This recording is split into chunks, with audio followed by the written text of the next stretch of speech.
함께 기도하시겠습니다. 천지 만물을 창조하시고 저희를 지으신 하나님 참으로 감사드립니다.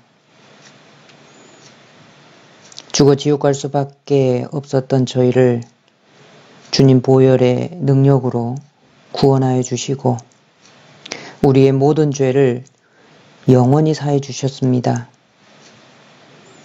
이 사실을 믿을 때 지옥에서 건져주시고 천국을 저희에게 허락하심을 감사드립니다.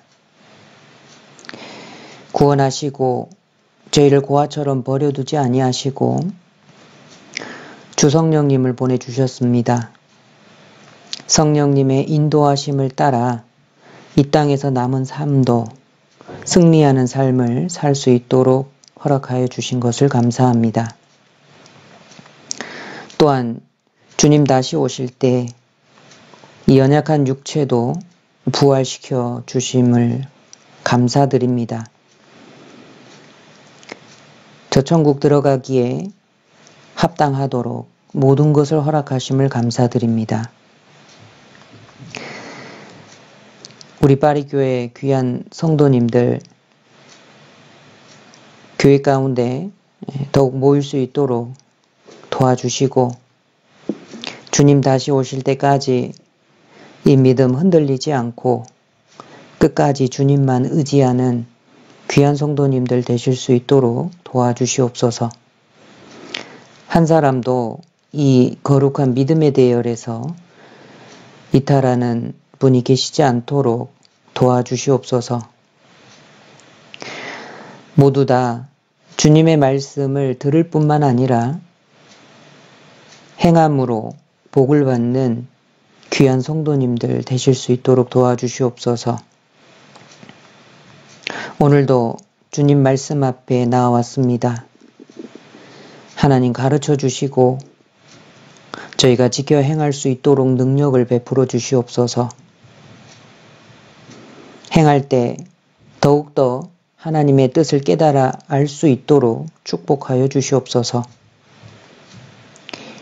바이러스가 창궐한 이때에 육신의 건강 또한 지켜주시옵소서. 또 이 어려운 가운데서 신앙에 유익한 것을 배울 수 있도록 도와주시옵소서. 비록 어렵지만 줌을 통하여 전도가 계속되고 있습니다. 수고하시는 형제 자매님들 함께하여 주셔서 그 육신의 힘과 영적인 강건함을 더하여 주시옵소서. 말씀 가운데로 인도되는 모든 영혼들 마음문을 열어주시옵소서. 구원을 받아서 하나님께 영광이 되고 우리 모두에게 기쁨이 되는 귀한 전도 집회가 될 수 있도록 인도하여 주시옵소서. 주님의 도우심과 주님의 은혜가 있을 것을 믿고 감사드립니다. 그리고 또한 이 바이러스가 이제 속히 사라질 수 있도록 도와주셔서 마지막 우리가 마음껏 주님을 위해 복음을 전할 수 있도록 도와주시옵소서. 프랑스에 더욱 많은 교회들이 세워질 수 있도록 크신 은혜를 베풀어 주시길 부탁드립니다. 이를 위해서 우리 모두가 하나님 앞에 귀하게 쓰임받을 수 있도록 축복하여 주시옵소서. 이 모든 것 우리를 죄악 가운데서 구원하여 주신 예수님 이름으로 감사하며 기도드렸습니다. 아멘. 로마서 8장 37절을 찾도록 하겠습니다. 로마서 8장 37절입니다.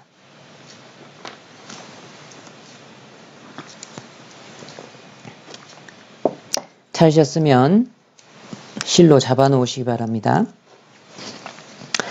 로마서 8장 37절 말씀입니다.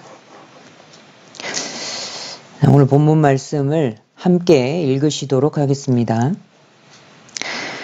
그러나 이 모든 일에 우리를 사랑하시는 이로 말미암아 우리가 넉넉히 이기느니라. 예.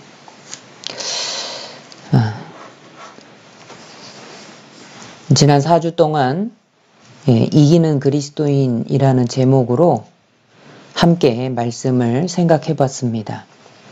오늘은 그 5번째 시간을 갖도록 하겠습니다. 오늘의 부제목은 죽음을 이기는 그리스도인이라는 제목으로 함께 상고해 보고자 합니다. 우리가 이기려면 상대를 알고 나를 알아야 된다라고 지난 시간에 교제를 했습니다. 나에 대해서는 무엇을 알아야 됩니까? 나는 연약한 존재이지만 주님이 함께 하시는 그리스도인이다라는 것을 알아야 됩니다. 겸손하지만 당당하고 낮은 곳에 있지만 자존감이 높은 그런 그리스도인이라는 것을 알아야 될 겁니다. 또 대적이 누구인지도 알아야 합니다.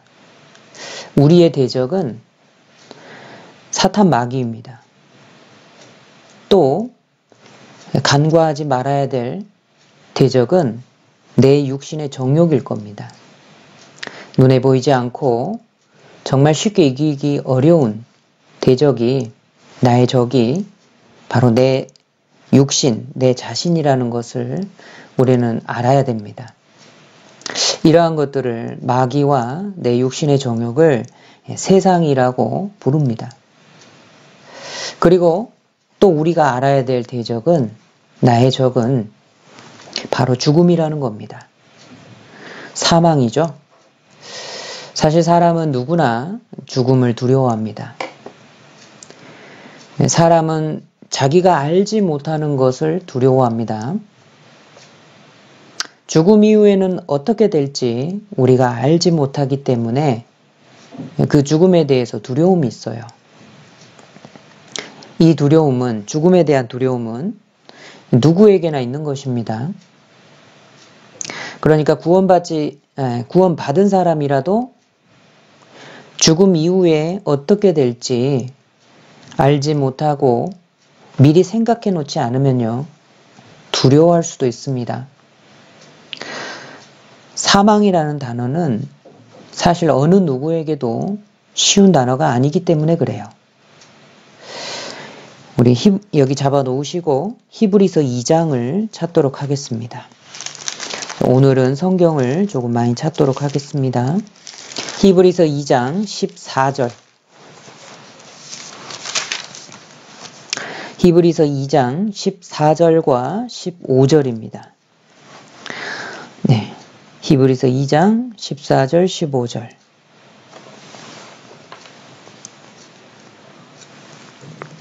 찾으셨으면 제가 읽도록 하겠습니다. 자녀들은 혈육에 함께 속하였음에 그도 또한 한 모양으로 혈육에 함께 속하심은 사망으로 말미암아 사망의 세력을 잡은 자 곧 마귀를 없이 하시며 또 죽기를 무서워함으로 일생에 매여 종노릇하는 모든 자들을 놓아주려 하심이니. 15절을 보시면요, 죽기를 무서워하기 때문에 일생에 매여서 종노릇한다, 이렇게 기록되어 있죠. 사람은 누구나 죽음 앞에서는 연약합니다. 그러니까 그리스도인이 혹 죽음을 무서워한다고, 죽음 무서워하는 거 보니까 구원 안 받았어, 이렇게 쉽게 판단하면 안 될 겁니다. 왜냐하면 나는 그 죽음이라는 그 대상 앞에 서보지 않았기 때문에 그래요. 그래서 14절을 보시면요, 이 사망의 세력을 잡은 자, 곧 마귀, 이렇게 말씀하시죠. 사망의 세력을 잡은 자는 마귀입니다. 이 마귀는요, 죽음이라는 것을 이용해서 많은 사람을 죄의 종으로 사로잡아 갑니다. 사람은 죄 가운데 태어났습니다. 그런 인생인데 죽음이 또한 두렵습니다. 그러니까 이 죽지 않고 살기 위해서 더 다른 큰 죄를 범하고 죽음이 무섭기 때문에 더더욱 하나님을 등지는 길을 스스로 택하는 겁니다. 사망에 덫이 있는 거예요. 여기서 풀려나지 않으면 결코 온전하게 주님을 따를 수가 없습니다. 그래서 14절을 보시면 그래서 주님이 오신 거예요. 자녀들은 혈육에 함께 속하였음에 그도 또한 한 모양으로 혈육에 함께 속하심은, 자, 이 말씀이 무슨 뜻이냐면요. 주님이 육신을 입고 이 땅에 오셨다라는 뜻이죠. 바로 성육신 하신 이유가 우리가 혈육에 속해 있기 때문에 우리를 구속하시기 위해서, 우리를 구원해 주시기 위해서 주님도 육신을 입고 오셨다, 이 말씀입니다. 그래서요, 연약한 육신을 입고 오셨지만 주님은 죽으셨고 부활하심으로 이 사망의 권세를 완전히 이기셨어요. 그리고 이 사망의 권세에 붙잡힌 모든 사람을 다 놓아주시려고 육신을 입으신 겁니다. 다시 로마서 8장 37절로 가겠습니다. 로마서 8장 37절 잡아놓으셨죠? 그러나 이 모든 일에 우리를 사랑하시는 이로 말미암아 우리가 넉넉히 이기느니라. 여기 37절의 핵심 문장은 우리가 이기느니라, 이 문장입니다. 근데 그것도 넉넉히 이긴다라고 말씀하십니다. 무엇을 이깁니까? 이 모든 일에 이긴다라고 되어 있죠? 그러면 이 모든 일은 무엇입니까? 바로 앞절에 나와 있어요. 36절을 보시죠. 기록된 바 우리가 종일 주를 위하여 죽임을 당케 되며 도살할 양같이 여김을 받았나이다. 그래서 자, 여기는 순교에 대해서 기록된 겁니다. 당시는 이 로마서가 기록될 당시에는요, 주님의 이름과 복음을 위해서 순교당하던 시대였어요. 여기 종일이라고 나와 있죠? 그리고 도살할 양같이라고 기록되어 있습니다. 그러니까 이 표현이 잘 말해주는 거예요. 얼마나 무자비하게 죽임을 당하였던 시대인지 이 두 단어가 이야기해 줍니다.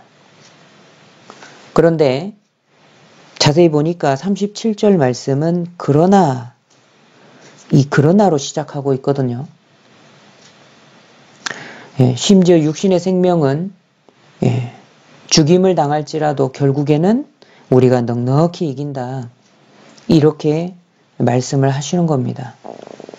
이게 우리에게 능력이 있어서 이기는 게 절대 아닙니다. 우리는 혹 용감하게 죽음을 택할 수도 있습니다. 그런데 절대 용감해서 이 죽음을 택할 수 있는 게 아니에요. 순교라는 것은 정말 이게 생각하기에도 정말 감당하기 어려운 거죠. 근데 어떻게 순교를 할 수 있느냐? 우리에게 능력이 있는 게 아니죠. 우리에게 용기가 있어서 이 죽음을 이기는 게 아닙니다. 우리를 사랑하시는 이로 말미암아 우리가 이기는 겁니다. 37절에 그러나 이 모든 일에 우리를 사랑하시는 이로 말미암아, 그래서 주님으로 말미암아 우리가 이깁니다. 왜냐하면 주님께서 부활하셨기 때문입니다. 주님께서 부활하셔서 사망 권세를 이기셨기 때문에 우리도 또한 주님을 따라 이길 수 있는 겁니다. 주님이 부활하셨어요. 이 참된 복음은요, 예수님의 죽으심과 부활하심입니다. 이거를 나눌 수도 없고요. 이거를 그러니까 따로 뗄 수가 없는 거예요. 진짜 복음이 뭐냐? 참된 복음. 예수님의 죽으심과 부활하심이에요. 이게 하나의 세트입니다. 그러니까 죽으심을 믿어도 이 부활하심을 믿지 못하면 구원받았는지 알 길이 없는 거예요. 복음은 죽으심과 부활입니다. 그래서 사도 바울이 전파한 게 바로 예수님의 죽으심과 부활하심이에요. 고린도전서 15장으로 가볼까요? 고린도전서 15장 3절 4절입니다.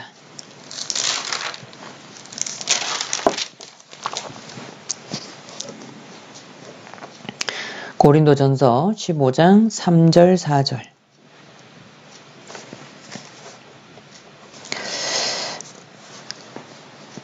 함께 읽어보시겠습니다.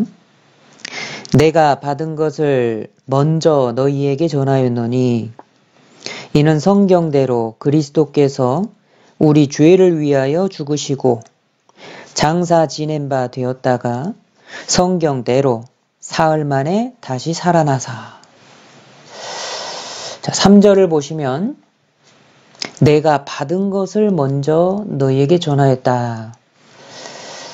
자, 사도 바울께서도요, 받은 바를 그대로 전한 겁니다. 현대사회는 참 급변하는 시대예요. 창조적인 것, 새로운 것을 좋아합니다. 그런데 이 복음은 2000년이 넘도록 전혀 바뀌지 않는 거예요. 그게 복음인 겁니다. 복음의 특성은요, 변하지 않아요. 더 자세한 설명은 있어도요, 더 새로운 복음은 없는 겁니다. 왜냐하면 진리이기 때문에 그래요. 진리는 변하지 않습니다. 변하지 않는다라는 것은 안전하다라는 뜻이에요. 만약에 복음이 1000년 전의 복음과 지금의 복음이 만약에 다르다. 그럼 이건 안전한 게 아니죠. 그때 구원과 지금 구원이 다르다. 이건 있을 수가 없는 겁니다. 진리는 수천 년이 지나도 그대로 있는 겁니다. 변하지 않는 거예요. 성경에 기록된 그대로 있는 겁니다. 성경이 지금까지 변하지 않았죠. 그러니까 성경대로 우리가 복음을 믿고 구원을 받을 수 있는 거예요. 3절에 성경대로 그리스도께서 우리 죄를 위하여 죽으셨다. 성경대로라고 말씀하시죠. 이 진리는요, 사실 누구죠? 사도 바울께서 이 서신서들을 쓸 당시만 해도 신약 성경은 없었습니다. 사도들이 언급하는 성경은요, 구약 성경을 뜻합니다. 그래서 이 성경대로, 즉 이 진리는요, 구약 성경에 미리 기록된 대로 이루어진 사실인 거예요. 성경대로 우리 죄를 위하여 죽으셨습니다. 그리고 4절에 장사 지낸 바 되었다가 성경대로 사흘 만에 다시 살아나셨습니다. 그러니까 예수님의 죽으심과 예수님의 부활하심은 이미 구약에 자세히 기록되어 있어요. 바울은 구약 성경으로 전도하고 있는 겁니다. 당시에는 신약 성경이 없었던 시대예요. 우리 한번 확인해 볼까요? 사도행전 13장. 바울이 받았던 복음을 그대로 전하죠. 이게 구약이 있는 겁니다. 사도행전 13장 16절입니다. 사도행전 13장 16절. 제가 읽겠습니다. 바울이 일어나 손짓하며 말하되, 바울이 일어나서 말을 하는 겁니다. 쭉 이야기를 하다가요. 35절로 37절입니다. 자, 이제 복음을 전합니다. 35절.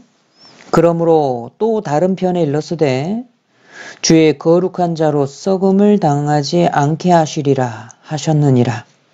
그렇죠? 주의 거룩한 자로 썩음을 당치 아니하게 않게 하셨다. 36절에 다윗은 당시에 하나님의 뜻을 조차 섬기다가 잠들어 그 조상들과 함께 묻혀 썩음을 당하였으되 하나님의 살리신 이는 썩음을 당하지 아니하였나니. 예.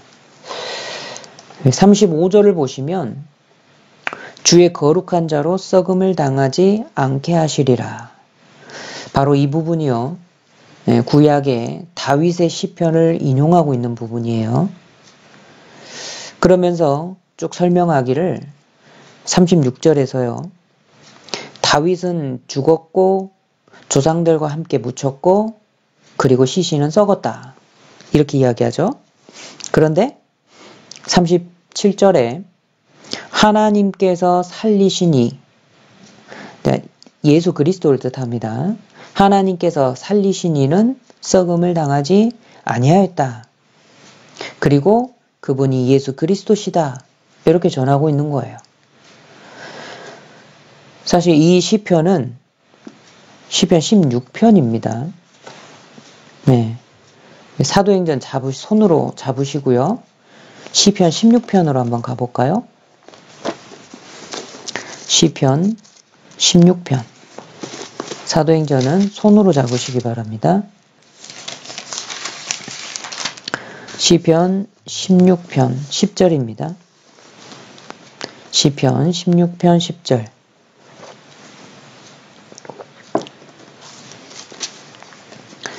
예, 같이 한번 읽어볼까요? 이는 내 영혼을 음부에 버리지 아니하시며 주의 거룩한 자로 썩지 않게 하실 것임이니이다. 예. 자, 16편은 다윗의 믹담 해가지고 다윗의 시죠.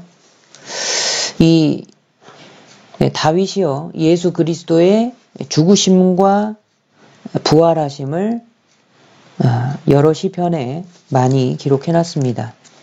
그런데 시편 22편은 그리스도의 고난과 죽으심에 대해서 정말 자세하게 예언해 놓고 있습니다.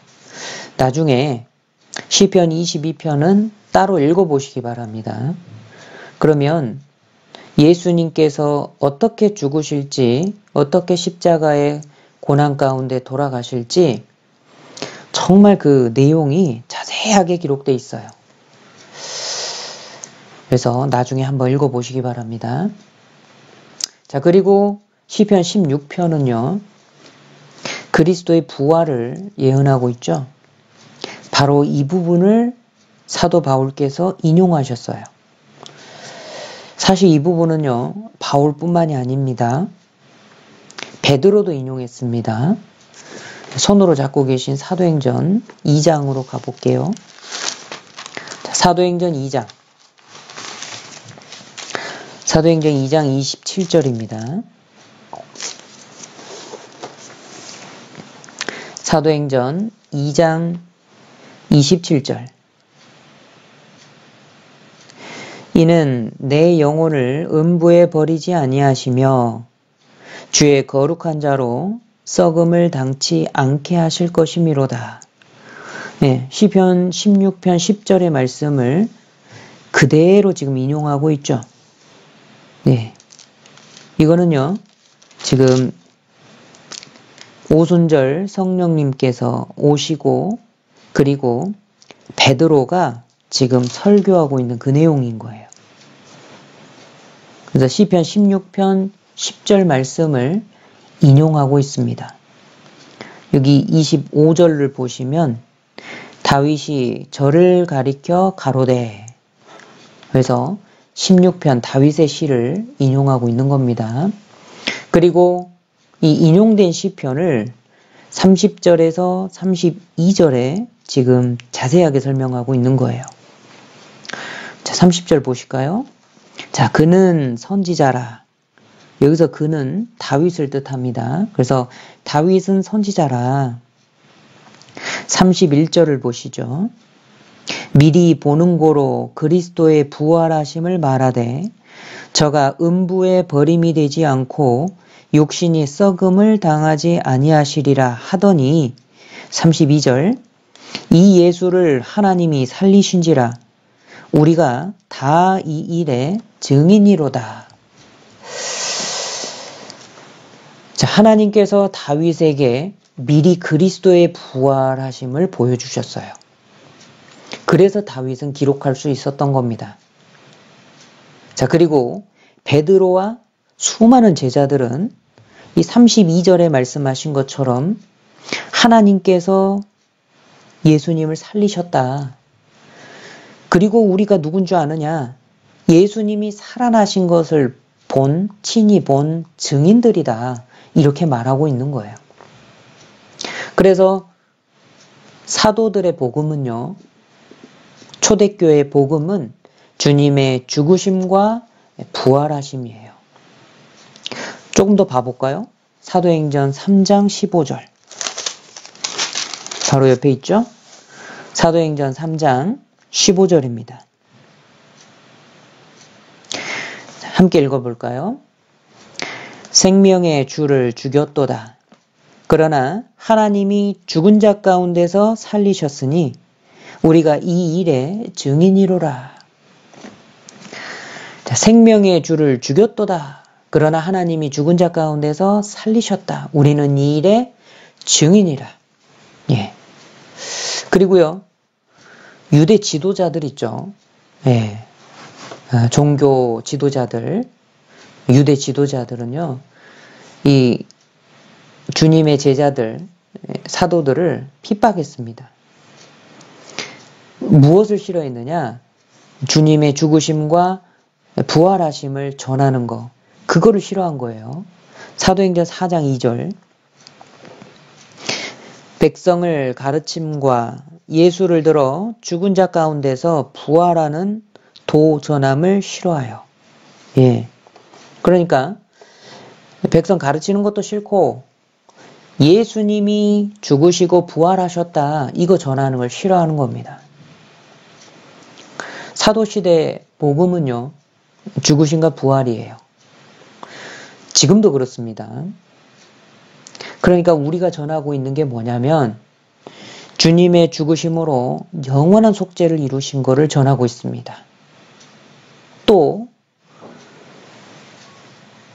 사망 권세를 이기시고 주님이 부활하셨다라는 것을 전하고 있는 거예요. 이 마귀는 복음을 싫어합니다. 온전하고 참된 복음, 이게 전파되는 것을 그렇게 싫어해요. 그래서요, 이 예수님의 죽으심을 직접 공격합니다. 또요, 죽으심으로 생겨난 효력이 있죠. 예수님이 죽으심으로 온 세상 모든 사람의 죄를 영원히 사하셨다. 그래서 영원한 속죄를 공격합니다. 분명히 히브리서에 나와 있거든요. 영원한 속죄를 이루사 단번에 성소에 들어가셨다. 이렇게 나오는데 그거를 공격하는 거예요. 어떻게 앞으로 짓지도 않은 죄를 사했느냐. 지난 죄만 사했다. 이렇게 거짓 복음을 쓱 집어넣는 겁니다. 영원한 속죄가 아니라 부분 속죄다라는 식으로 공격을 하는 거예요. 또요, 사탄 마귀들은 이 주님의 부활을 공격합니다. 야, 그 주님이 부활했다고? 예수님이 부활했다고? 그럴 리가 없어. 어떻게 사람이 죽었다가 살아나냐? 아마 기절했다가 일어났을 거야. 이런 식으로 공격을 하는 겁니다. 혹은 제자들이 훔쳐갔다. 그리고 부활했다고 소문을 퍼뜨린 거다. 이 거짓말이거든요. 아직도 제자들이 훔쳐갔다라는 거짓말이 아직도 있는 겁니다. 마귀는요, 부활을 공격하려고 해요. 역사상 수없이 많은 지식인들이 성경을 공격했습니다. 물론 결과는요, 볼 거 없습니다. 성경의 승리예요. 아무리 많은 공격을 퍼부어도 성경은 전혀 무서워하지 않습니다. 왜냐하면 진리는요, 이렇게 보아도 진리고 저렇게 보아도 진리예요. 그대로 둬도 진리고 어떻게 해도 진리이기 때문입니다. 어떤 사람의 생각이나 사상이나 이론이나 논리나 이런 것들을 들이대도요, 그 복음의 진리는요, 절대 훼손할 수가 없습니다. 그래서 거짓 것을 지어내면 지어냈지, 이 참된 복음이 무너지도록 할 수는 없거든요. 자, 그런데 이 사람들이요, 이렇게 성경을 거짓되다라고 주장을 하려고 하면 뭔가 근거가 있어야 되잖아요. 증거가 있어야 되잖아요. 그래서 성경에서 다른 부분은 증거가 너무 명확하니까 다른 부분은 공격하지 않아요. 그래, 그 부분은 내가 알겠다. 내가 인정한다. 자, 그런데 합리적으로, 이성적으로 따졌을 때, 야, 이거 부활은 말이 안 된다. 이렇게 이야기를 하면서 공격하는 겁니다. 그래서 부활에 대한 부분을 가장 많이 공격해요. 안 믿는 사람들이 가장 먼저 떠올리는 공격 파트가 부활인 겁니다. 그래서 많은 사람들이 연구했어요. 진짜 많은 사람들이 연구했습니다. 믿으려고 연구한 게 아닙니다. 공격하려고 들여다본 거예요. 그런데 이 사람들이 그냥 평범한 사람들이 아니거든요. 법률가이고 정치인이고 문학가이고 철학자들입니다. 소위 말하는 지식인들이었던 거예요.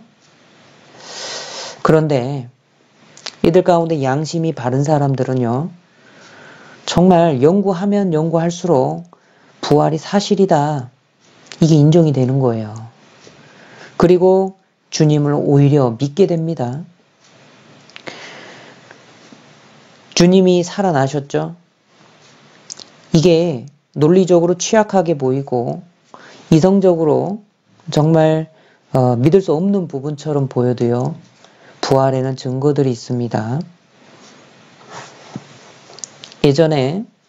오래전에요, 프랭크 모리슨이라는 사람이 있었습니다. 자, 이 사람은 누가 돌을 옮겼는가 이 책을 썼습니다. 영국 사람이었고요. 저널리스트였습니다. 이 사람은 예수님을 인정했습니다. 예수님이라는 인물을 인정했습니다. 그런데 예수님의 삶과 죽음에 대해서는 믿지 않았어요. 그러니까 사람들이 지나치게 교리적인 억측을 가지고 믿고 있다, 이렇게 생각을 했던 거예요. 그래서 예수님이 부활하신 것과 그때 당시의 사건들이 이야기일 뿐, 즉 신화에 불과하다, 이거를 밝히려고 이렇게 조사를 시작했던 겁니다. 진짜 집요하게 탐색하고 집요하게 들여다본 거예요. 근데 그렇게 연구한 끝에 써낸 책은요, 처음의 목적과는 완전 다른 책이었습니다. 부활의 허구성을 입증하려고 책을 쓰기 시작했는데, 나중에는요, 오히려 부활이 진실하다, 이걸 입증하는 책을 쓴 거예요. 그 책 제목이 누가 돌을 옮겼는가 라는 책입니다. 이 프랭크 모리스는 성경의 기록이 진실하다라는 결론을 내렸어요. 그래서 이 책은요, 예수님의 부활에 대해서 이렇게 변증하는 고전적인 변증서가 되었습니다. 또 가장 최근에는요, 이 리스트로벨이라는 사람이 있습니다. 이 사람이 정말 구원을 받았는지 안 받았는지 그거는 제가 잘 모르겠습니다. 한 번도 만나서 이야기해 본 적이 없기 때문에요. 자, 그런데 이 사람에 관해서 저도 조금 이렇게 책도 읽고 한번 봐봤는데요. 우선 이 사람은 그 사건 있죠. 어떤 뭐 살인 사건이라든지 뭐 정치적인 사건이라든지 이러한 것들을 집요하게 캐내고 파내가지고 어떤 그 잡지에 자기의 글을 이렇게 실는 사건 취재하는 기자였어요. 그래서 정말 많은 사건들도 해결하고 이 사람 덕분에 꽤 능력이 있었던 사람인 겁니다. 그런데요, 이 리스토벨이라는 사람의 아내가 어느 날 교회를 다니기 시작한 거예요. 그래서 예수 그리스도를 믿고 구원을 받았다라고 하는 겁니다. 처음에는 이렇게 저렇게 말로 설득을 했는데 아내가 계속 교회를 다니는 거예요.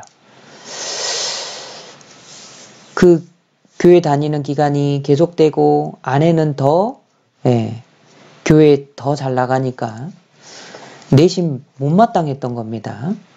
자기가 어떻게 말을 해도 이게 성경이 사실 아니다라고 이야기를 해도 아내는 자기 말을 듣는 게 아니라 성경을 더 믿기 때문에 자존심에도 상처가 됐던 거예요. 그래서 성경이 사실이 아니라는 증거를 찾아야 되겠다. 그래서 아내를 이 맹목적인 이 여기에서 끌어내야 되겠다. 이렇게 작정을 한 거예요. 그래서 그러면 성경이 잘못됐다라고 주장을 하려면 가장 취약한 부분을 공격해야 되겠다. 논리 구조상 성경의 가장 취약한 부분이 어딜까? 이렇게 생각을 하다가 부활을 공격하기로 작정했습니다. 그래서요, 아무도 모르게 오랫동안 연구를 했습니다. 아내 몰래 오랫동안 연구한 거예요. 그런데 그 결과 연구하면 연구할수록 증거를 모으면 모을수록 부활은 역사적인 사실이었구나. 여기로 그 증거들이 다 귀결되는 거예요. 근데 이 사람은 성경이 거짓이다. 예수가 부활하지 않았다라는 것을 그 증거를 찾으려고 연구했던 사람이에요. 그런데 연구하면 연구할수록 예수님의 부활이 사실이거든요. 그래서 오히려 예수님의 부활이 사실이다라는 변증하는 책을 썼습니다. 그게 뭐냐면 예수는 역사다라는 책이에요. 그리고 부활의 증거라는 책들을 썼습니다. 그 내용들 가운데 몇 가지를 조금 들여다보면은요, 우리가 가질 수 있는 의문들이 있어요. 이 사람이 그 부분에 대해서 조사한 것들을 간략하게 책으로 펴낸 겁니다. 이제 말씀드릴 내용은 그 책에 있는 내용들이에요. 이 제자들이 시신을 훔치고 부활했다고 거짓말하는 것이 아닌가? 바로 이 부분에 대해서 조사를 했습니다. 자, 그런데 당시의 시대적 상황을 보니까요, 무덤에는 빌라도의 인봉을 붙여놨습니다. 그러니까 정치적으로 그러니까 왕인 거죠. 이 왕의 인봉이 붙여져 있는데 어느 누구가 감히 와서 그 돌을 굴리고 인봉을 떼내고 돌을 치우고 예수의 시신을 훔쳐갔겠습니까? 뿐만 아니라 당시에 군사가 든든히 지키고 있다라고 분명히 기록되어 있거든요. 그러니까 어느 누구도 접근할 수가 없었던 거예요. 사실상 예수님 부활하시던 그날 밤에는 아무도 안 갔습니다. 천사들이 와서 돌을 굴렸다라고 돼 있어요. 그러니까 빌라도의 인봉도 붙어 있고 군사가 든든하게 지키고 있으니까 감히 훔쳐갈 수가 없죠. 그리고요, 설령 훔쳐갔다 하더라도 말이 안 되는 게 있는 거예요. 뭐냐면 자기네들이, 그러니까 제자들이 죽은 예수님의 시신을 훔쳐가서 부활했다, 이런 거짓말을 했다고 한다면은요, 그것 때문에, 자신들이 말한 그 거짓말 때문에 순교할 리가 없거든요. 가만 생각해 봐도 그렇지 않습니까? 이 거짓말을 했어요. 자, 그것 때문에 칼을 목에다 딱 들이댔습니다. 그러면 나 거짓말한 건데 해서 살아야 되잖아요. 그래서 나 거짓말한 거다, 이렇게 말할 텐데, 이 부활을 전하려고 정말 많은 사람이 순교했다니까요. 그것도 수천만 명이 순교했습니다. 또 한 가지가 뭐냐면요, 예수님이 죽으시기 직전까지 베드로는요, 예수님 모른다고 3번 부인했죠. 다른 모든 제자들은 예수님 버리고 도망가 버렸습니다. 어떻게 이 겁쟁이 제자들이 그 시신을 훔쳐가려고 행동을 했겠습니까? 또한 뿐만 아니라 이 겁쟁이 제자들이 사도행전에 들어서면 갑자기 담대해지거든요. 죽일 테면 죽여봐라. 우리는 보고 들은 것을 말하지 아니할 수 없다. 갑자기 담대해져요. 그 이유가 뭐냐라는 거예요. 요한복음 20장, 21장에 보면은요, 이 부활하신 주님을 만나는 그 내용이 나옵니다. 그러니까 제자들은 분명 죽으셨는데 부활하신 주님을 직접 만난 거예요. 제자들도 보고서 안 거죠. 와, 주님이 사망 권세를 이기셨다. 그리고 주님처럼 우리도 부활하는구나. 그러니까 죽음이 이제 더 이상 두려운 게 아닌 겁니다. 그러니까 제자들이 사도행전에 들어가면 담대하게 복음을 증거하는데, 어떻게 담대해졌느냐? 부활하신 주님을 직접 만났기 때문이다. 이렇게밖에 설명이 안 돼요. 그리고요, 한 하루 이틀? 이 정도? 그리고 또 몇 명? 이렇게 하면 좀 이해가 되는데, 이 부활하신 주님이 40일간이나 나타나셨거든요. 그리고요, 그냥 한두 명한테 보인 게 아니라 500명에게 보이셨어요. 제자들이 환상을 본 게 아닌가?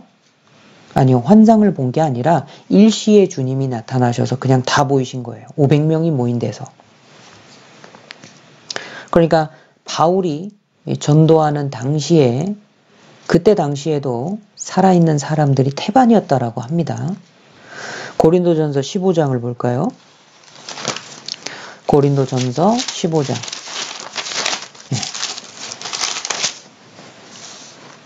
15장 6절.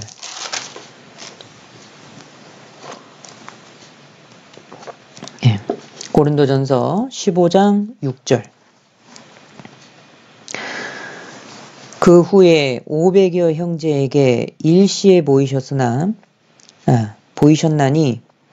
그 중에 지금까지 태반이나 살아있고 어떤 이는 잠들었으며. 그렇죠. 500여 형제에게 일시에 보이셨고 그 중에 대다수는 지금도 살아있다. 어떤 몇몇 사람들은 죽었지만 대다수의 사람은 지금도 살아있다.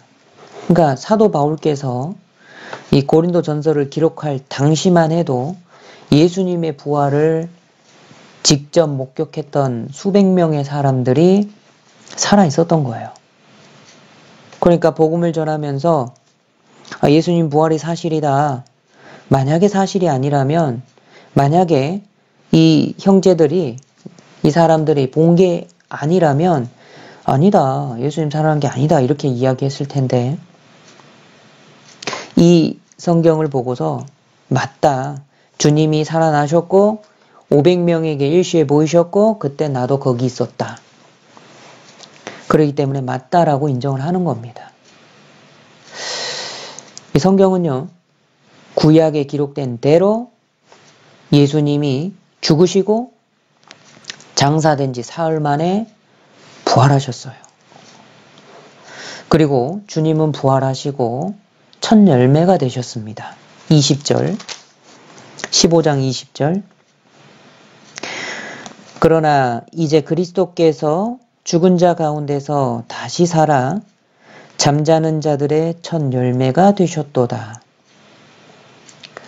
예, 주님은요, 부활의 첫 열매이신 겁니다. 예, 구원받은 사람은 주님, 이 첫 번째 부활에 주님이 부활하셨죠? 붙은 사람들인 겁니다. 그리고요, 이 그리스도인들은 또 주님처럼 부활합니다. 이게 놀라운 거예요. 그리스도인에게도 부활이 있는 겁니다. 고린도전서 15장 50절 50절로 58절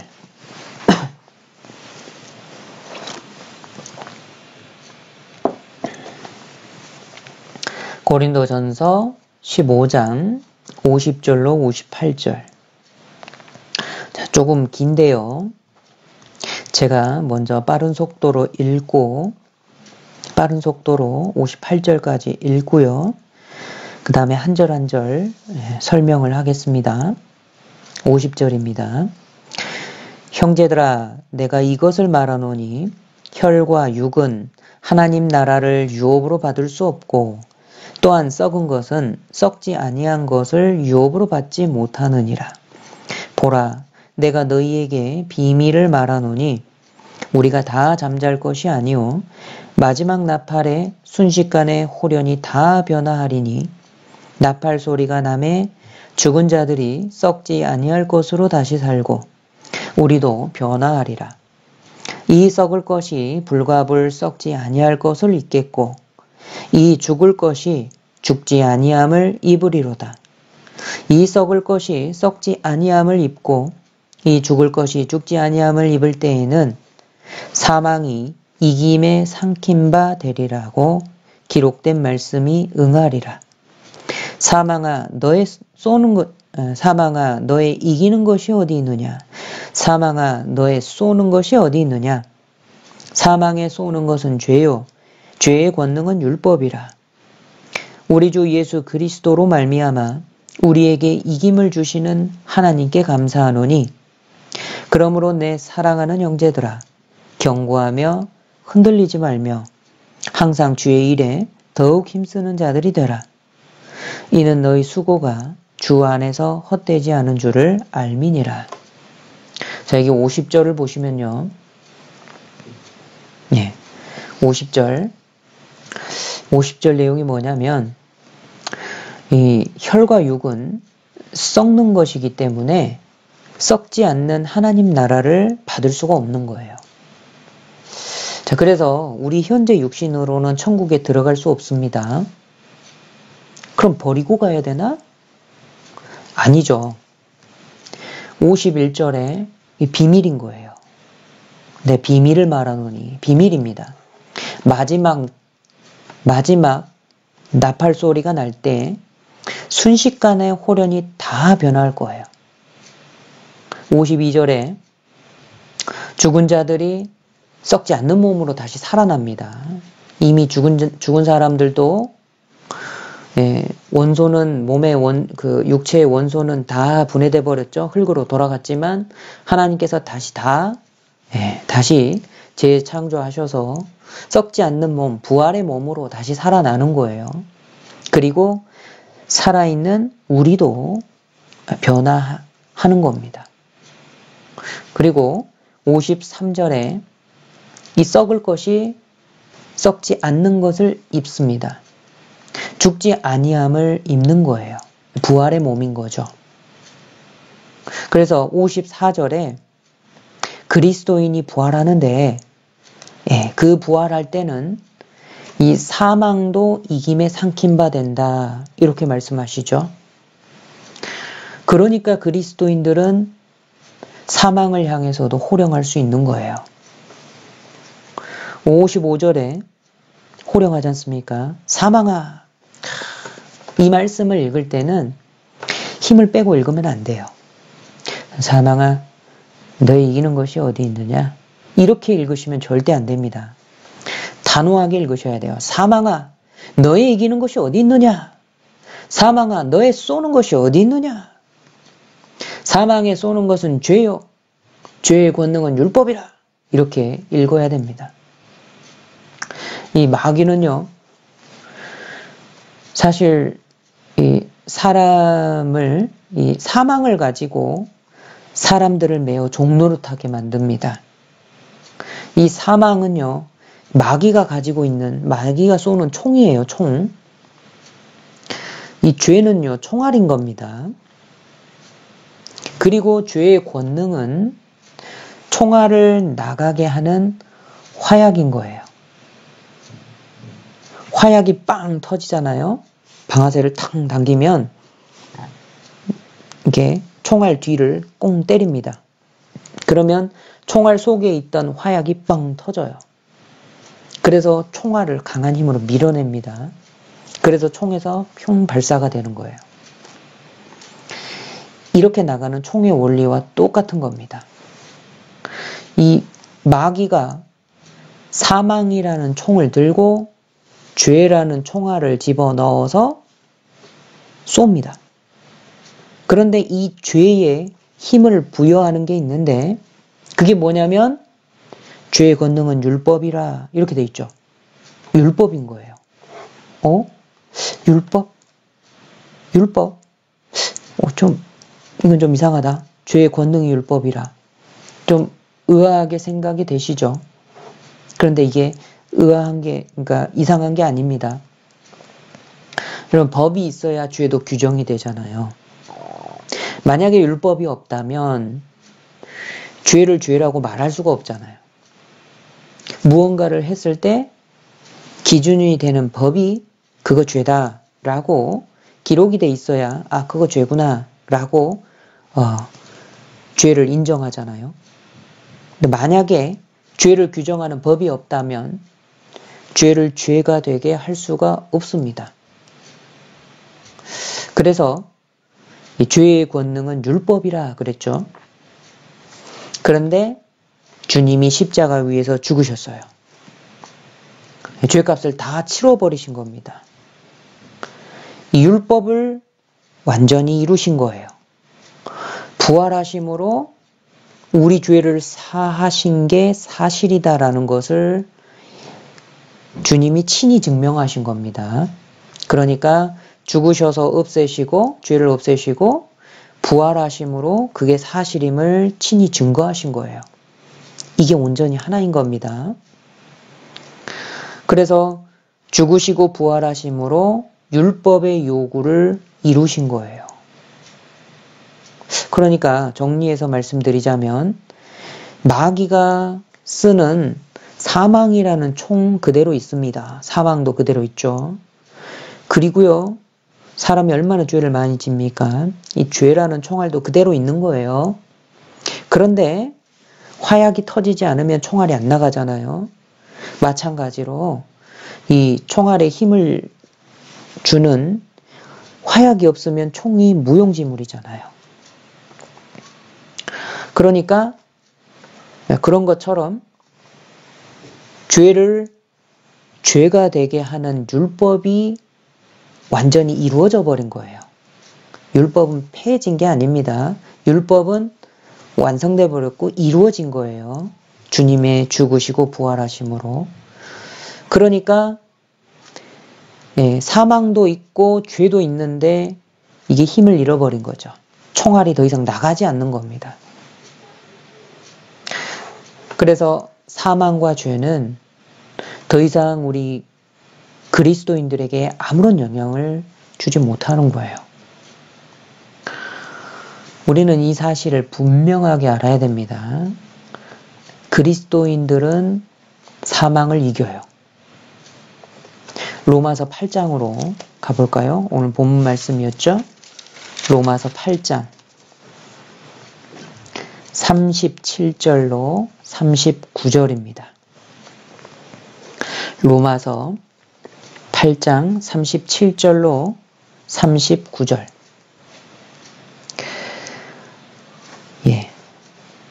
세 절인데요. 함께 읽어보시죠. 그러나 이 모든 일에 우리를 사랑하시는 이로 말미암아 우리가 넉넉히 이기느니라. 내가 확신하노니 사망이나 생명이나 천사들이나 권세자들이나 현재일이나 장래일이나 능력이나 높음이나 깊음이나 다른 아무 피조물이라도 우리를 우리 주 그리스도 예수 안에 있는 하나님의 사랑에서 끊을 수 없으리라. 37절을 보시면 우리는 사망을 이깁니다. 그것도요, 넉넉히 이깁니다. 38절에 사도 바울이 확신하고 있는 게 무엇입니까? 내가 확신하노니. 39절인 거예요. 세상의 그 어느 것도 아무 피조물이라도 우리를 우리 주 그리스도 예수 안에 있는 하나님의 사랑에서 끊을 수 없다. 주님이 죽으시고 부활하셨기 때문에 하나님의 사랑에서 이제 끊을 수 있는 것은 아무것도 없다라는 거예요. 자, 38절에서요. 가장 먼저 언급하고 있는 것이 사망입니다. 내가 확신하노니 사망이나. 그러니까 사람이 가장 두려워하고 무서워하는 게 죽는 거거든요. 그래서 죄의 종로를 타고 있는 인생이 되는 겁니다. 그런데 그리스도인들은 주님의 죽으시고 부활하심을 믿음으로 구원받음으로 우리 그리스도인도 부활합니다. 그러니까 주님처럼 우리 그리스도인도 사망을 이겨요. 그리스도인들은 사망을 이기는 사람입니다. 죽음을 이기는 사람이 그리스도인인 거예요. 그러니까 사망에 매여서 이 세상에서 종노릇 하면 안 되죠. 그러니까 먹고 사는 문제 때문에 매여가지고 이 세상에서 종노릇하면 안 되는 겁니다. 비록 지금은요, 코로나 바이러스가 턱 밑에까지 차오른 것 같아요. 그렇지만 주님이 우리를 지켜주심을 믿고 우리는 온전히 신앙에 집중할 수가 있는 거예요. 왜요? 우리는 사망을 이기는 사람들이거든요. 이 어려운 시기에 지금 정말 어렵잖아요. 오늘도 보니까 어제는 8만 명, 그저께는 6만 명, 오늘은 좀 줄었더라고요. 한 2만 몇천 명. 정말 어려운 시기입니다. 생각해 보셔요. 믿지 않는 사람들은 정말 불안해합니다. 그러니까 그렇게 많은 시위들이 있는 거예요. 그러니까 테러들이 또 여기저기서 일어나는 겁니다. 그게 못됐다, 너무 잔인하다, 왜 저렇게 자기들만 생각할까, 이렇게 혹 생각할 수도 있습니다. 그런데요, 그게 무엇을 방증하는 거냐면, 반대로 그게 무엇을 증명하는 거냐면 그만큼 죽음이 두렵다라는 거예요.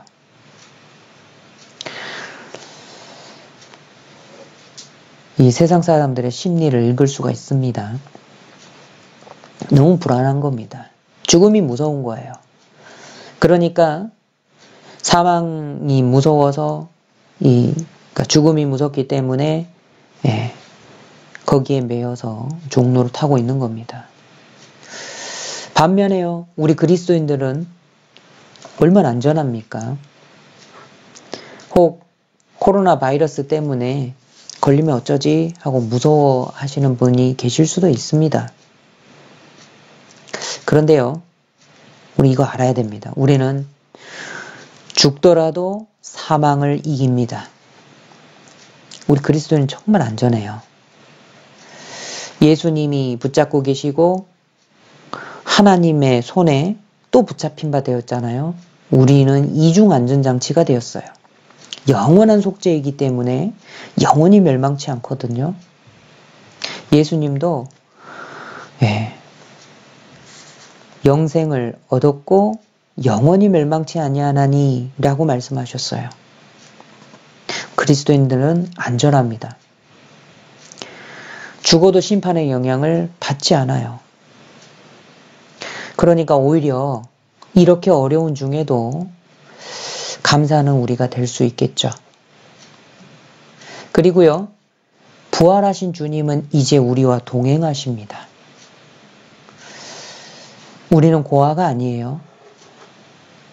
주님께서 구원하시고 천국에서 보자, 신앙생활 열심히 해라, 나 간다, 이렇게 홀로 버려두지 않으셨습니다. 성령님을 우리에게 보내주셨어요. 구원받은 사람은 성령님을 소유한 사람들입니다. 요한복음 14장 18절을 찾겠습니다.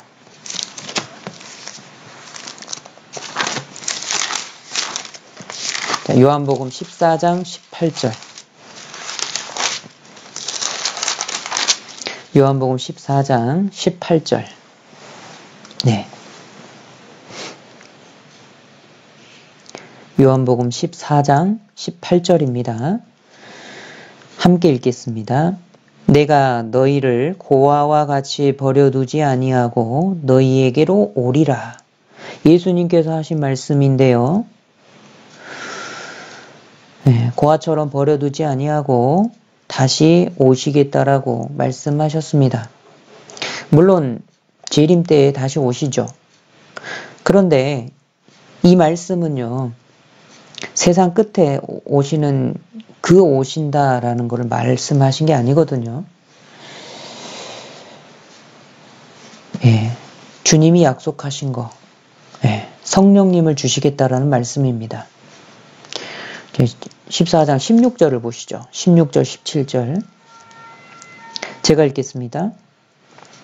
내가 아버지께 구하겠으니 그가 또 다른 보혜사를 너희에게 주사 영원토록 너희와 함께 있게 하시리니 저는 진리의 영이라.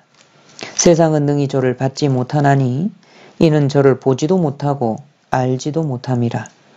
그러나 너희는 저를 아나니 저는 너희와 함께 거하시며 또 너희 속에 계시겠습니다. 자, 16절에 또 다른 보혜사가 나오는데요. 자, 보호해주고 은혜를 베푸시는 분이다 라는 뜻이에요. 그리고 인도해 주시는 분인 겁니다. 보혜사가. 그러니까 예수님께서 공생의 기간 동안에는 예수님은 보혜사셨어요. 그러니까 예수님이 죽으시고 부활하셔서 이제 승천하신 이후에 성령님이 오시죠. 그분이 또 다른 보혜사이신 겁니다. 또 다른 보혜사는 성령님을 뜻하는 거예요. 이 성령님은요, 영원토록 너희와 함께 있게 하시리니 영원히 우리와 함께 계십니다. 17절에요. 성령님은 진리의 영이신 거예요. 세상은 성령님을 받지도 못했고 보지도 알지도 못합니다. 그런데 구원받은 사람은 성령님을 안다라고 되어 있죠. 너희는 저를 아나니. 아는 겁니다. 왜죠? 성령님은 저는 너희와 함께 거하시며 성령님이 우리와 함께 거하십니다. 또 너희 속에 계시겠습니다. 구원받은 성도 개개인 속에 성령님이 들어와 함께 하신다라는, 함께 하시기 때문에 우리가 안다라는 거예요. 성령님은요, 우리를 구원하시고 내 속에 친히 들어와 계십니다.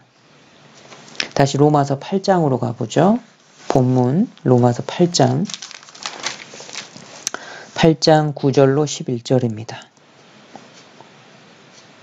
9절로 11절.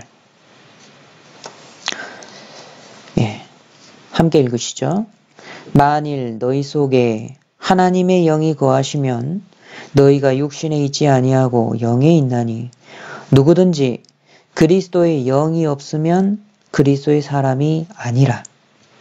또 그리스도께서 너희 안에 계시면 몸은 죄로 인하여 죽은 것이나 영은 의를 인하여 산 것이니라.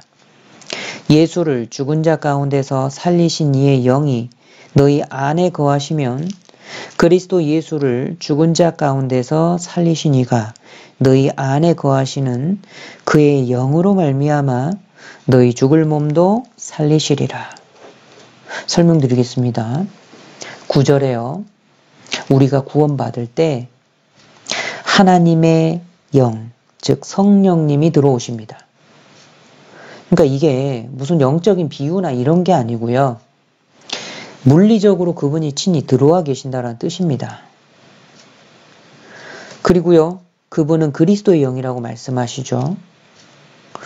누구든지 그리스도의 영이 없으면 그리스도의 사람이 아니라. 그러니까 구원받은 사람은 성령님께서 자기 속에 들어와 계심을 아는 거예요.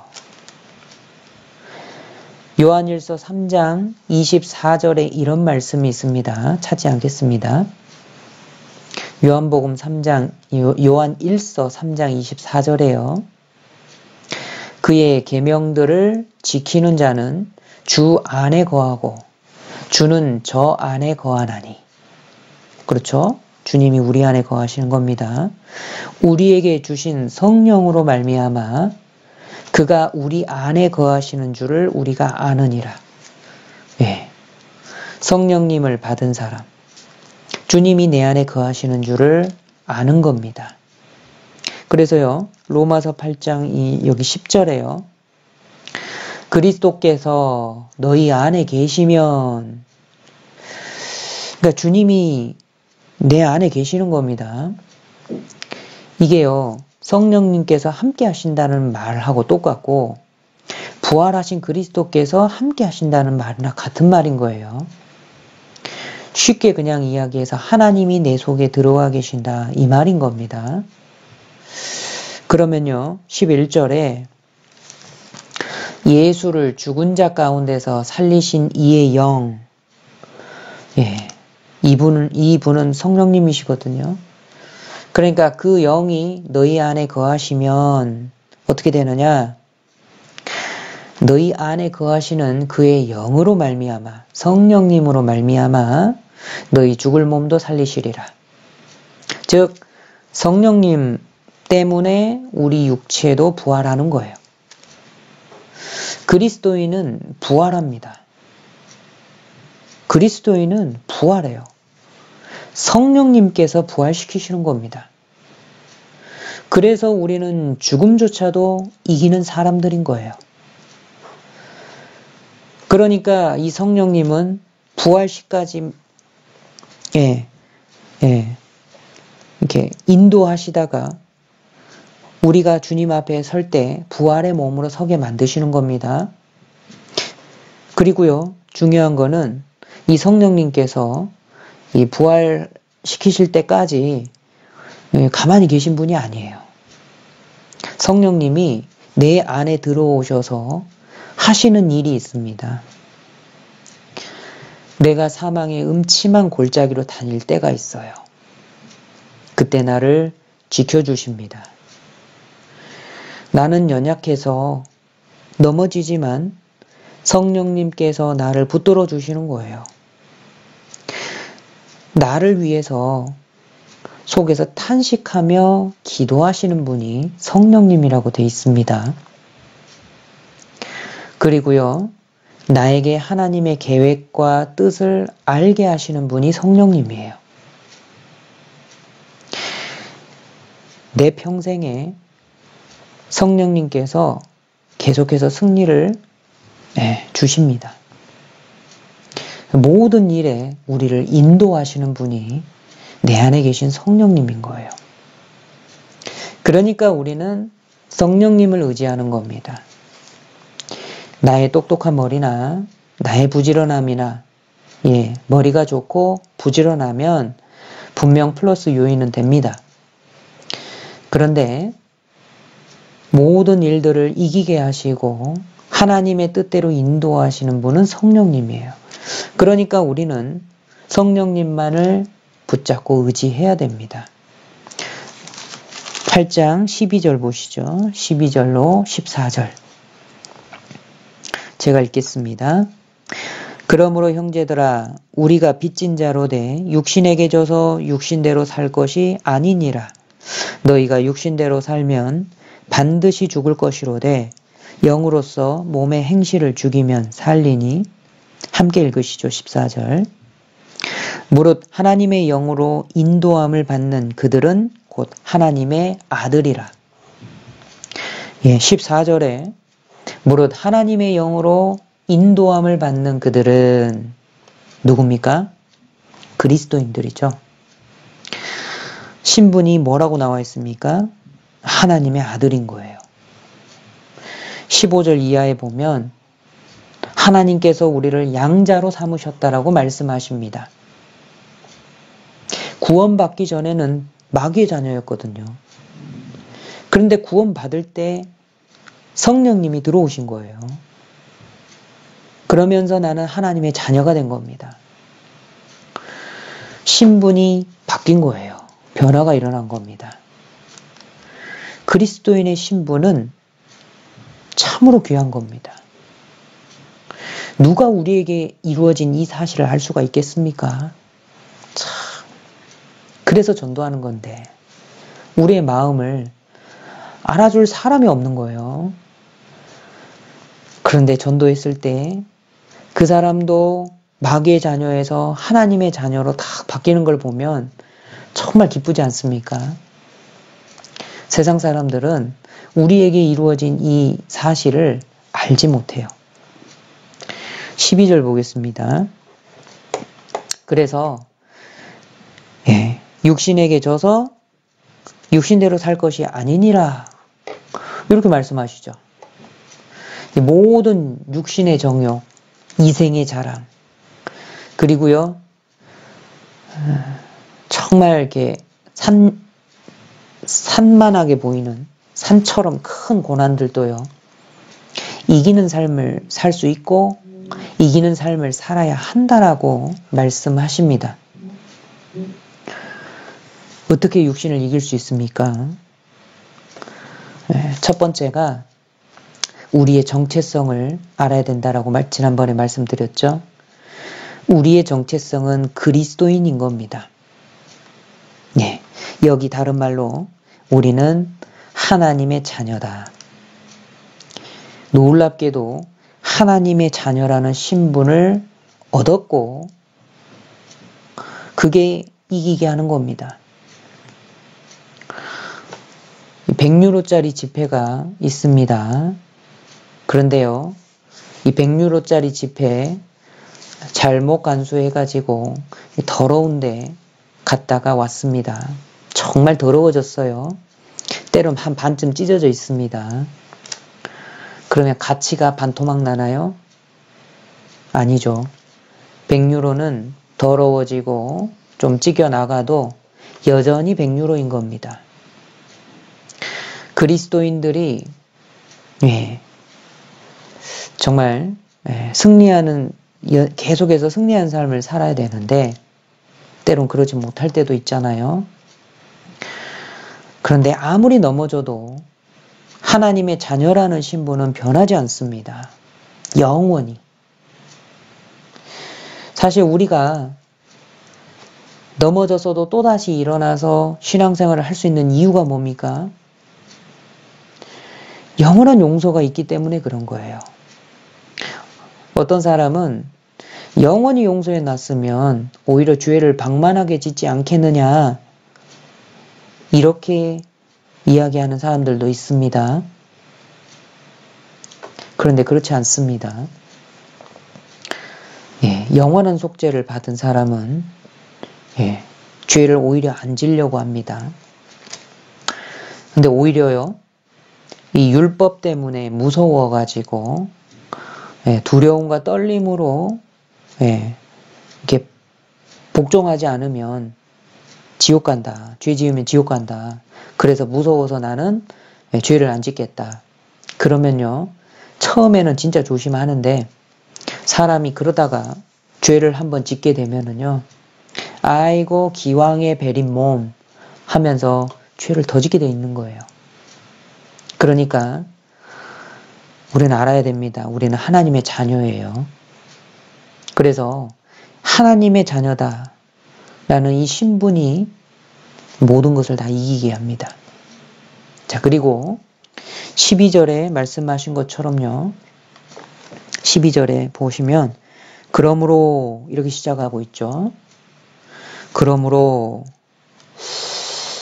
자, 이게 뭐냐면 육신에게 지지 않는데 무엇 때문입니까?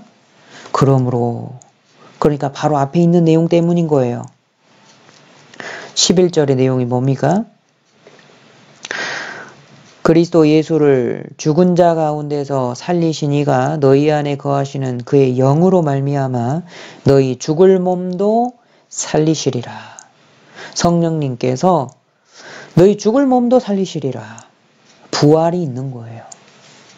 그러므로 그 부활이 있기 때문에 우리는 반드시 이기는 겁니다. 그리스도인은 이긴 싸움을 싸우는 거예요. 여러분 안심하시기 바랍니다. 주님이 다 이겨놓으신 싸움이에요. 예를 들어서요, 축구 경기를 보고 있습니다. 우리나라 축구팀이 상대팀의 맹 공격을 받고 있어요. 심지어 2대 0으로 지고 있습니다.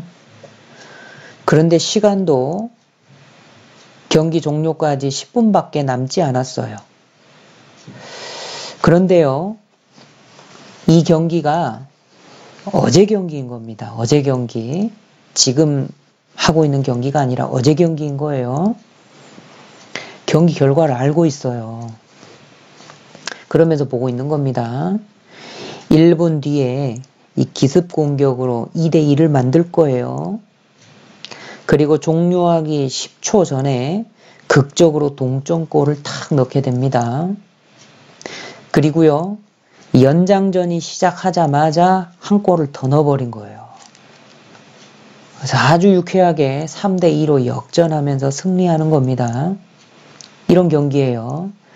자, 이 재방송 경기를 손에 땀을 쥐면서 조마조마하게 보는 사람은 없어요. 오히려 결과를 알고 이겼다는 결과를 알기 때문에 즐기면서 편하게 보는 겁니다.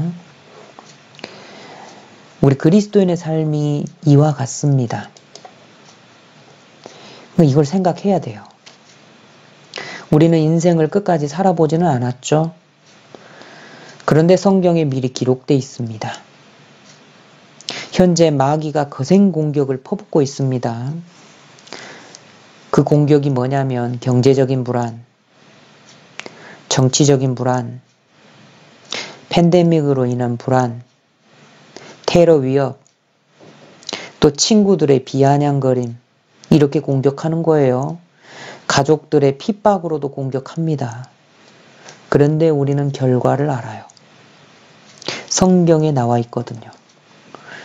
주님 다시 오실 때에 성령님을 소유한 우리 그리스도인들을 부활시키심으로 끝이 나는 거예요. 결과는 우리의 승리인 겁니다. 그리스도인들은 부활합니다. 부활로 말미암아 모든 것을 이기는 겁니다. 그러므로 여기 사도 바울의 권고 말씀을 한번 들어보죠. 부활이 있습니다. 그러니까 이렇게 권고할 수 있는 거예요. 고린도전서 15장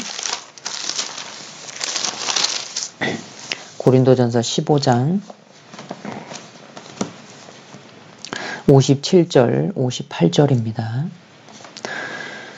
네, 마지막 말씀입니다. 찾으셨으면 함께 57절, 58절을 읽겠습니다. 우리 주 예수 그리스도로 말미암아 우리에게 이김을 주시는 하나님께 감사하노니 그러므로 내 사랑하는 형제들아 견고하며 흔들리지 말며 항상 주의 일에 더욱 힘쓰는 자들이 되라. 이는 너희 수고가 주 안에서 헛되지 않은 줄을 알미니라. 이 57절 앞부분에 기록된 내용은 그리스도인이 부활한다 라는 내용입니다. 그래서 57절에 우리에게 이김을 주시는 하나님께 감사하노니, 이김은 누가 줍니까? 주님이 주시는 거예요. 우리가 생각해야 될 게 이 이김은요, 주님 편에 있는 겁니다. 주님으로 말미암아 우리가 이기는 거예요. 그러니까 구원받은 이후에 우리 이거 잘 생각해야 돼요. 구원받은 이후에 성경을 가지고 자기가 이겨보려고 하는 사람들이 있습니다. 그런데 이김은 주님께로부터 나온다라고 말씀하시거든요. 그러니까 성경을 가지고 우리 편에서 할 일은 58절인 거예요. 이김은 주님께로부터 나온다가 57절이고요. 그러니까 우리는 뭘 해야 되느냐? 58절인 거예요. 58절, 내 사랑하는 형제들아, 첫 번째 견고하며, 두 번째 흔들리지 말며, 세 번째 항상 주의 일에 더욱 힘쓰는 자들이 되라. 우리는요, 주님 오실 때까지 십자가의 사랑과 믿음을 견고히 해야 될 겁니다. 이건 우리 편에서 해야 되는 거예요. 그리고요, 두 번째로는 어떤 어려움이 와도 심지어 넘어지고 쓰러져도 흔들리지 말고 주님만 굳건히 의지하는 게 필요합니다. 우리는 주님만을 의지해야 돼요. 그리고 세 번째로, 비록 세상에 살면서 세상의 일을 하면서 살고 있습니다. 그러나 우리는 주님의 일을 항상 생각하고 힘써야 될 거예요. 더욱 주님 일에 힘쓰는 거는 우리 편에서 해야 되는 겁니다. 왜 힘써야 됩니까? 왜 우리가 신앙생활에 견고하고 흔들리지 말고 주님 일에 항상 힘써야 됩니까? 이유는 딱 한 가지밖에 없어요. 부활이 있거든요. 우린 주님을 만나거든요. 주님 앞에 서면 이 모든 것들이 다 보상이 됩니다. 이는 너희 수고가 주 안에서 헛되지 않은 줄을 알미니라. 함께 기도하시겠습니다. 하나님 감사합니다. 우리를 구원하여 주시고 주의 몸된 교회 가운데로 인도하여 주심을 감사합니다. 주님의 말씀과 교제로 먹여주시고 길러주심에 감사합니다. 참으로 우리의 가장 무서운 대적, 사망, 이 사망조차도 이기게 하심을 감사드립니다. 주님이 죽으시고 부활하셔서 우리를 구원하시고 사망 권세를 이기셨습니다. 이김은 주님께로부터 나옵니다. 그러므로 우리는 견고하고 흔들리지 말고 항상 주님 일에 더욱 힘쓰는 그리스도인들이 될 수 있도록 도와주시옵소서. 모두 다 주님 앞에 설 때에 영광 가운데 설 수 있도록 도와주시옵소서. 모든 형제 자매님들이 주님께로부터 잘했다, 착하고 충성된 종아, 이런 칭찬을 받을 수 있도록 도와주시옵소서. 우리를 죄악 가운데서 건져주시고 모든 삶 가운데 보호하여 주시는 주 예수 그리스도 이름 받들어 감사하며 기도드렸습니다. 아멘.